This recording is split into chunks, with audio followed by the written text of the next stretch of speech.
Hello जय हिंद, नमस्कार दोस्तों। मैं जितेंद्र आप सभी का आपके अपने चैनल रिपब्लिकन जीएस क्लासेस में स्वागत करता हूं। दोस्तों आज के इस वीडियो में हम नो कॉन्फिडेंस मोशन यानी अविश्वास प्रस्ताव पर चर्चा करेंगे।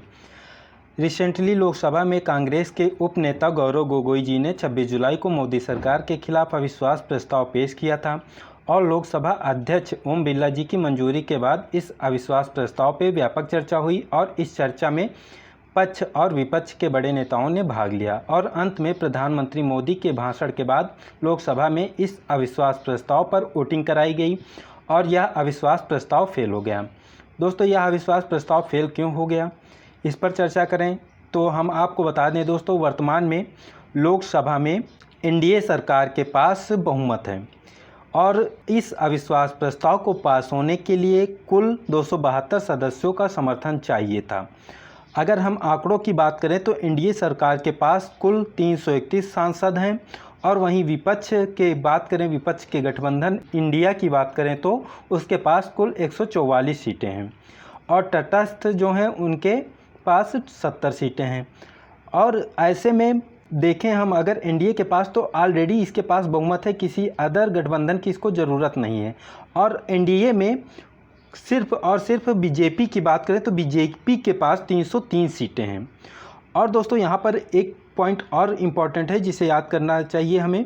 पहला कि एनडीए का फुल फॉर्म क्या होता है और दूसरा जो विपक्ष का गठबंधन अभी हाल ही में बना है उसका फुल फॉर्म क्या है, क्योंकि ये परीक्षा में पूछा जा सकता है। तो दोस्तों एनडीए का फुल फॉर्म होता है नेशनल डेमोक्रेटिक अलायंस और इंडिया जो कि विपक्ष का गठबंधन है कांग्रेस और अन्य पार्टियों का, उसका जो फुल फॉर्म है Indian national developmental inclusive alliance. तो दोस्तों यहाँ से ये फैक्ट याद रखना। तो विपक्ष के पास दोस्तों बहुमत नहीं प्राप्त हो सका, इस वजह से यह अविश्वास प्रस्ताव फेल हो गया। यहाँ पे दोस्तों आपके मन में एक क्वेश्चन उठ सकता है कि क्या विपक्ष को नहीं पता था कि यह अविश्वास प्रस्ताव फेल हो जाएगा? अगर पता था तो वह यह अविश्वास प्रस्ताव लोकसभा में क्यों लेकर आया?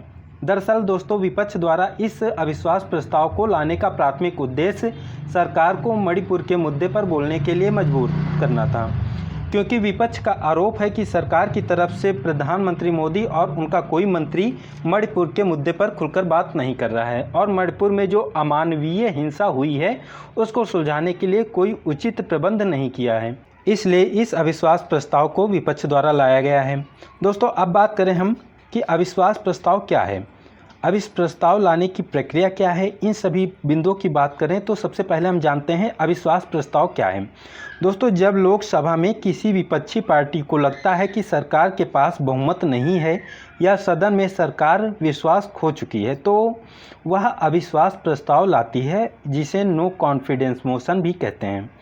दोस्तों यह केवल एक लाइन का प्रस्ताव होता है जिसका सामान्य स्वरूप इस प्रकार होता है, यह सदन मंत्री परिषद में अविश्वास व्यक्त करता है। उसके बाद दोस्तों लोकसभा अध्यक्ष इस पर मंजूरी देते हैं, तो उसके बाद इसके लिए एक डेट मुकर्रर की जाती है, उस डेट पर इस पर व्यापक चर्चा होती है और इस अविश्वास प्रस्ताव पर चर्चा करने के लिए एक पूरे दिन का भी समय दिया जा सकता है और कुछ घंटों का भी समय दिया जा सकता है, ये डिपेंड करता है लोकसभा अध्यक्ष के ऊपर। दोस्तों यहाँ पे एक और फैक्ट मैं आपको बता दूं कि ये अविश्वास प्रस्ताव का जिक्र संविधान में कहीं पर भी नहीं किया गया है। इससे जुड़ा हुआ भारतीय संविधान का अनुच्छेद 75(3) है, जिसमें ये कहा गया है कि केंद्रीय मंत्रिपरिषद लोकसभा के प्रति उत्तरदायी होगी। अब यहाँ पर आपके मन में एक क्वेश्चन आना चाहिए कि मैंने यहाँ पर सिर्फ लोकसभा का नाम क्यों लिया, क्योंकि कहा जाता है ये कि मंत्रिपरिषद सदन के लिए उत्तरदायी होती है, यानी हमारी संसद के प्रति उत्तरदायी होती है और संसद में राज्यसभा और लोकसभा दोनों आते हैं, तो राज्यसभा का नाम मैंने क्यों नहीं लिया।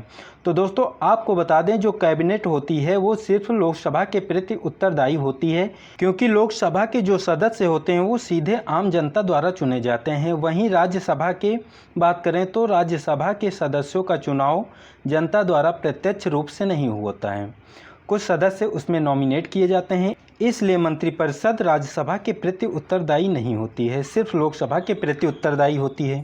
तो दोस्तों मैंने आपको बताया कि अविश्वास प्रस्ताव का जिक्र संविधान में कहीं नहीं किया गया है। तो यहाँ पर फिर से एक क्वेश्चन उठता है कि आखिर संविधान में नहीं है तो इस अविश्वास प्रस्ताव के बारे में नियम या जो प्रक्रिया है उसका उल्लेख कहाँ पे किया गया है। दोस्तों हमारे भारतीय संविधान में अविश्वास प्रस्ताव का कोई जिक्र नहीं है, लेकिन इससे जुड़ा हुआ एक और अनुच्छेद है, अनुच्छेद 118। इसमें बताया गया है कि संविधान के अधीन रहते हुए संसद का प्रत्येक सदन अपनी प्रक्रिया और अपने कार्य संचालन के विनियमन के लिए नियम बना सकेगा और इसी नियमावली के लोकसभा की प्रक्रिया और कार्य संचालन नियमावली के नियम 198 में अविश्वास प्रस्ताव प्रस्तुत करने हेतु प्रक्रिया का निर्धारण किया गया है। दोस्तों, लोकसभा के कार्य संचालन नियमावली के नियम 198 में ये बताया गया है कि लोकसभा में इस अविश्वास प्रस्ताव को मंजूरी के लिए कम से कम 50 सांसदों का समर्थन जरूरी होता है। और दोस्तों, यहाँ पर एक बात मैं और बता दूं कि अविश्वास प्रस्ताव को सिर्फ लोकसभा में ही प्रस्तुत किया जा सकता है। इसमें वोटिंग के लिए सिर्फ लोकसभा के सांसद ही पात्र होते हैं, राज्यसभा के सांसद इसमें वोटिंग नहीं करते हैं। अब बात करें लोकसभा में अविश्वास प्रस्ताव प्रस्तुत करने की प्रक्रिया की, तो दोस्तों मैं आपको बता दूं कि विपक्षी दल को लोकसभा स्पीकर को इसकी लिखित सूचना देनी होती है। इसके बाद लोकसभा स्पीकर उस दल के किसी सांसद को इस अविश्वास प्रस्ताव को पेश करने के लिए कहते हैं और उसके बाद दोस्तों लोकसभा स्पीकर अविश्वास प्रस्ताव को मंजूरी दे देते हैं तो प्रस्ताव पेश करने के 10 दिन के अंदर इस पर चर्चा जरूरी होती है। इसके बाद स्पीकर अविश्वास प्रस्ताव के पक्ष में वोटिंग कराते हैं और इस वोटिंग के बाद दोस्तों अविश्वास प्रस्ताव में सदन में मौजूद सदस्यों में से आधे से एक ज़्यादा ने भी यदि सरकार के खिलाफ वोट दे दिया तो सरकार गिर जाती है। अर्थात दोस्तों, मान लें हम सदस्यों की संख्या 100 है, 100 में से 51 सदस्यों ने सरकार के खिलाफ वोटिंग कर दी तो सरकार गिर जाती है और समस्त मंत्रिपरिषद को इस्तीफा देना पड़ता है। दोस्तों, इतनी चर्चा के बाद एक क्वेश्चन और उठता है कि अगर सरकार बहुमत में है तो अविश्वास प्रस्ताव का महत्व क्या रह जाता है। तो दोस्तों मैं आपको बता दूं, अविश्वास प्रस्ताव संसदीय परंपरा का एक अहम हिस्सा है। जब पूर्ण बहुमत की सरकारें काम करती थी तब अविश्वास प्रस्ताव को विपक्ष के प्रतीकात्मक विरोध का एक साधन माना जाता है, जिसका उद्देश्य सरकार की जवाबदेही तय करना होता है तथा अविश्वास प्रस्ताव लाकर विपक्ष सरकार को अहम मुद्दों पर घेरती है और सरकार की नाकामियों को गिनाती है और फिर उसके बाद दोस्तों सरकार की तरफ से अपनी सफाई प्रस्तुत की जाती है, अपना बचाव किया जाता है और अपने अच्छे कार्यों को गिनाया जाता है। उसके बाद वोटिंग होती है। तो आप उम्मीद है ये अविश्वास प्रस्ताव की प्रक्रिया को समझ चुके होंगे। अब हम चलते हैं इसके इतिहास पर कि अविश्वास प्रस्ताव से जुड़ा हुआ इतिहास क्या है। दोस्तों, विश्व में सबसे पहला अविश्वास प्रस्ताव ब्रिटेन में लाया गया था जब 1742 में रॉबर्ट वालपोल की सरकार के खिलाफ अविश्वास प्रस्ताव पारित हुआ था।